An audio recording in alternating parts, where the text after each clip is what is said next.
अस्सलाम वालेकुम स्टूडेंट्स। आज का जो हमारा लेसन है वो है जी शेख चिल्ली का मंसूबा। शुरू करते हैं। एक मरतबा शेख चिल्ली की माँ ने उनसे कहा, देखो बेटा, सर्दी का मौसम करीब है, घर में लकड़ियाँ ख़त्म होने वाली हैं, जंगल से लकड़ियाँ काट लाओ। शेख चिल्ली लकड़ी, कुल्हाड़ी और रस्सी लेकर जंगल से लकड़ियाँ लेने चल पड़ा। जंगल में पहुंचकर वो एक दरख्त पर चढ़ गया और फिर इसी शाख को काटने लगा जिस पर वो बैठे हुए थे। उधर से एक बुरा शख्स गुजरा। उसने शेख चिल्ली की इस हमाकत को देखा तो कहा, अरे बेवकूफ़, तुम जिस शाख पर बैठे हो इसी को काट रहे हो। शाख के साथ तुम खुद भी ज़मीन पर गिर पड़ोगे। शेख चिल्ली बोले, जाओ जाओ, अपना रास्ता नापो। तुम चाहते हो मैं इस शाख को छोड़ दूं और तुम खुद उसे काट कर अपने घर ले जाओ। शेख चिल्ली की बात सुनकर वो शख्स समझ गया कि वो कोई नहायत ही अहमक आदमी है।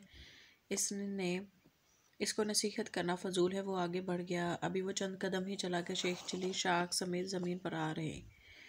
दरख्त के नीचे रेत थी, इसलिए ज़्यादा चोट नहीं लगी। वो दौड़कर उस शख्स के पास पहुंचे और बड़ी अकीदत से बोले, आप तो बड़े पहुंचे हुए बुजुर्ग मालूम होते हैं, मुझे ये बताइए कि मैं कब मरूंगा। उसने 1000 बार समझाया कि भाई मुझे क्या मालूम तुम कब मरोगे, लेकिन शेख चिल्ली ने किसी तरह इसका पीछा न छोड़ा और आखिर इस शख्स ने अपना पीछा छुड़ाने के लिए कहा, तुम्हारी मौत हफ्ते के 7 दिनों में से किसी एक दिन वाक़ई होगी।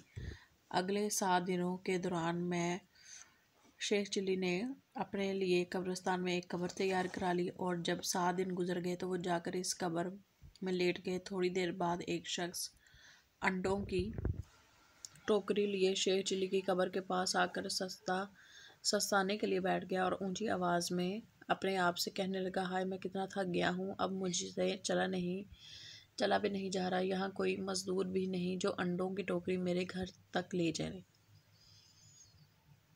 शेख चिल्ली भला कब खामोश रह सकते थे। कब्र में लेटे लेटे बोले, भाई हमारा तो इंतकाल हो चुका, वरना हम ये टोकरी तुम्हारे घर पहुंचा देते। अंडों का मालिक शेख चिल्ली को जानता था। इसने हंसते हुए कहा, यह बात तो ठीक है, लेकिन अगर आप ये टोकरी उठा कर ले चलें तो मैं आपको 1 रुपये दूंगा। रुपये की बात सुनकर शेख चिल्ली झट कपड़े झाड़ कर कब्र से बाहर निकल आए और अंडों की टोकरी सर पर रख कर उस शख्स के साथ हो लिए। रास्ते में उन्होंने रुपया खर्च करने का मंसूबा बनाना शुरू किया। उन्होंने सोचा, मुझे उजरत का जो रुपया मिलेगा इससे मैं अंडे खरीदूंगा। अंडों से जो चूज़े निकलेंगे, जो बड़े होकर मुर्गियां बनेंगे, फिर वो मुर्गियां और अंडे देंगी और इनसे भी चूज़े निकलेंगे और वो मुर्गियां बनेंगी। जब इस तरह बहुत सी मुर्गियां हो जाएंगी तो मैं इन्हें बेचकर एक बकरी खरीदूंगा। इस बकरी के कई बच्चे होंगे, इन सब को बेचकर गाय लूँगा। गाय के बछड़े होंगे, इन सब को बेचकर भैंस लूँगा। जब बहुत सारी भैंसें हो जाएंगी तो इन्हें बेचकर ज़मीन खरीद लूँगा और खेती बाड़ी करूँगा। इस तरह मेरे पास बहुत सारी दौलत जमा हो जाएगी। फिर मैं शादी करूँगा, मेरा अपना घर होगा, बीवी बच्चे होंगे। मैं अपनी बीवी पर खूब हुक्म चलाया करूँगा और बच्चे किसी बात पर ज़िद करेंगे तो घूंसों और लातों से इनकी इस तरह पिटाई किया करूँगा। ये कहते हुए शेख चिल्ली ने ख्याल में बच्चों को पीटने के लिए जो लाते और मुक्के चलाए तो टोकरी सर से गिर पड़ी और सारे अंडे टूट गए। अंडों के मालिक ने शेख चिल्ली की इस हरकत पर अपना सर पीट लिया और बोले, अरे मियाँ, तुमने मेरे 50 रुपये का नुकसान कर दिया।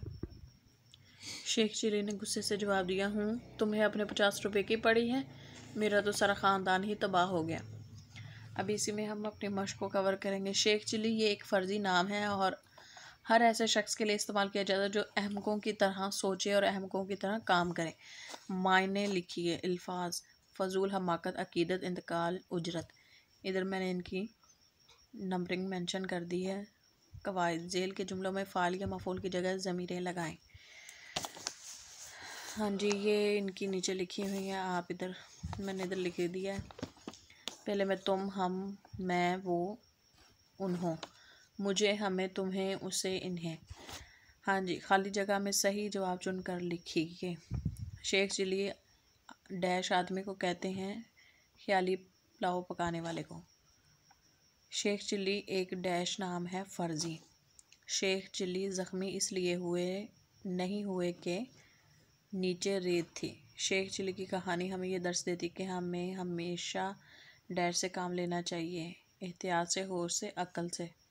इधर आएगा अक्ल से। आई होप कि ये लेसन और एक्सरसाइज आपके लिए बहुत हेल्पफुल होगी। आप मेरे चैनल को बच्चों ज़्यादा से ज़्यादा लाइक करो, शेयर करो, सब्सक्राइब करो। अल्लाह हाफिज़।